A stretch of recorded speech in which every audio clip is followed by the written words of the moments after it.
গ্রামের নাম শান্তিপুর। সেই গ্রামে বাস করত এক মা আর তার দুই ছেলে আকাশ ও রোহিত। অনেক কষ্টে তাদের দিন কাটছিল। একদিন দুই ভাই বারান্দায় বসেছিল, মা উঠানে কাজ করছিল। এইভাবে আর কতদিন চলবে?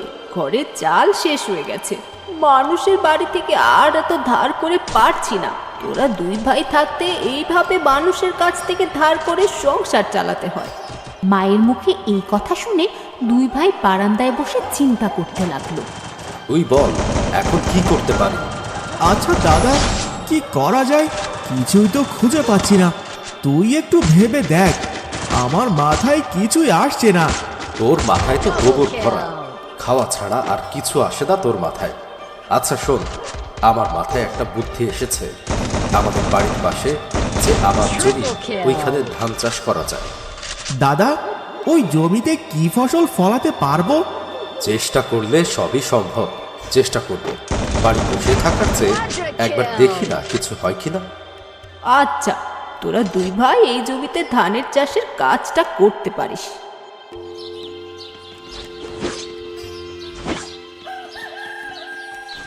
তারা দুই ভাই মায়ের কথা শুনে পরের দিন সকালে জমির কাছে গেল। দাদা, ধান চাষ যখন করব তাহলে জমি ভাগ করি। আলাদাভাবে চাষ করলে ভালো, যার ফসল সেই নেব। তুই যেটা ভালো মনে করবি তাই করব। পরদিন দুই ভাই মিলে জমি ভাগ করে জমিতে কোদাল জ্বালাতে থাকে। দুপুর পর্যন্ত বেশ পরিশ্রম করে তারা জমি প্রস্তুত করলো। যাক, একটু কষ্ট হলেও জমিটা চাষ হয়ে গেল। এখন বীজ ফেলতে হবে।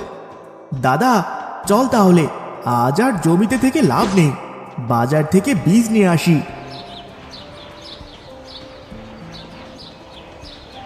পরদিন বিকেলে দুই ভাই জমির পাশে দাঁড়িয়ে আছে। জমিতে বীজ লাগানো হয়ে গেছে, তাই বেশ খুশি দুজনেই। মনে হচ্ছে আমাদের আর দারিদ্র্যের জন্য কষ্ট পেতে হবে না। হ্যাঁ, এই ফসল থেকেই আমরা বেশ আরামে চলতে পারবো। এরপর কেটে যায় বেশ অনেকদিন। জমিতে এতদিনে ফসল ভরে গেছে। চল তো রোহিত, অনেকদিন জমির কাছে যাওয়া হয় না। আজ গিয়ে দেখি ফসলের কি অবস্থা।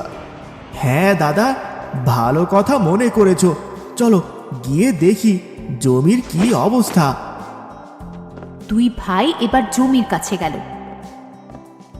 জমির কাছে গিয়ে দেখে বড় ভাইয়ের জমিতে ভালো ফসল ফলেছে, কিন্তু ছোট ভাইয়ের জমিতে ভালো ফসল হয়নি। তাই দেখে ছোট ভাইয়ের মন খারাপ হয়ে গেল। ইস, তোর জমির ফসল তো খুব বাজে হয়েছে। থাক, মন খারাপ করিস না। যাই, আমার আবার ফসল কাটতে হবে। আয়। না দাদা, তুমি যাও, আমি পরে যাব। আচ্ছা, মন খারাপ করিস না, আমি গেলাম। রোহিত জমির পাশে মুখ গোমরা করে বসেছিল আর একা একা বলছিল, খুব জ্ঞান দিয়ে গেলে তাই না? তোমার জমিতে বেশি ফসল হয়েছে বলে খুব দেমাগ হয়েছে। দাঁড়াও, এই দেমাগ আমি ভাঙবো। রোহিত যখন এই কথা ভাবছিল তখন হঠাৎ করে এক সাধু বাবা রোহিতকে দেখে রোহিতের দিকে এগিয়ে আসে। কে রে তুই? জমির পাশে মন খারাপ করে বসে আছিস কেন? এ কথা শুনেও রোহিত চুপ করে থাকলো। তারপর সাধু বাবা ওর কাছে আসলো আর বলল, তোর কি হয়েছে? তুই এই মাঠের পাশে বসে আছিস কেন মুখ গোমড়া করে? রোহিত সব ঘটনা সাধু বাবাকে খুলে বলল। শুনে সাধু বাবাও একটু কষ্ট পেল আর সে রোহিতকে সান্ত্বনা দিয়ে বলল, আচ্ছা, এবার বুঝলাম তোর গোমড়া মুখ করে বসে থাকার কারণ। আচ্ছা, তুই এখন কি চাস বল। সাধু বাবা, আমাকে এমন কিছু দিন যাতে ওর ধান নষ্ট হয়ে যায়। দিতে পারি, কিন্তু তাতে আমার কি লাভ হবে? আমি যে লাভ ছাড়া কোনো কাজ করি না। আপনার যত টাকা লাগে আমি দেব। আমার যতটুকু ফসল হয়েছে দরকার হলে সব দিয়ে দেব। তারপরেও এই অপমানের বদলা নিতে চাই। ঠিক তখনই জমির পাশ দিয়ে আকাশের বন্ধু মানব যাচ্ছিল। তখন ওই সাধু বাবা আর রোহিতকে দেখে তার মনে সন্দেহ হলো। মানব মনে মনে চিন্তা করলো ওদের কথা আড়ালে বসে শুনতে হবে। মানব ওদের কাছে গেল আর একটা গাছের আড়ালে বসে সব শুনতে শুরু করলো। আচ্ছা সাধু বাবা, তাহলে ওই ওষুধ আমাকে দিন, যে ওষুধ দিয়ে ওর সব ধান নষ্ট করে দিতে পারবো। আচ্ছা, এই নাও, তবে আমার কথাটা মনে থাকে যেন। রোহিত সাধু বাবার থেকে ওষুধ নিয়ে ফসলের জমিতে ছিটিয়ে দিল, আর সাথে সাথে ফসল নষ্ট হয়ে যেতে শুরু করলো। আর দেরি না করে রোহিত বাড়ি চলে গেল। বিকেলে আকাশ রোহিতকে বলল, চল রোহিত, জমির কাছে যাই, ধান কাটতে হবে। না, আমি যাব না, তুমি যাও। আচ্ছা, বুঝতে পেরেছি, মন খারাপ তাই না?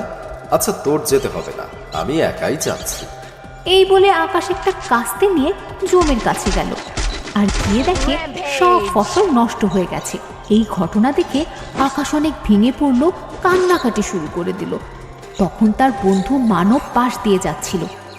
আকাশকে কাঁদতে দেখে সে আকাশের কাছে সব খুলে বলল। আকাশ তখন চিন্তা করলো, ভেঙে পড়লে চলবে না, আবার মাঠে চাষ করতে হবে, ফসল ফলাতে হবে। এই চিন্তা করে আকাশ বাড়ি চলে গেল।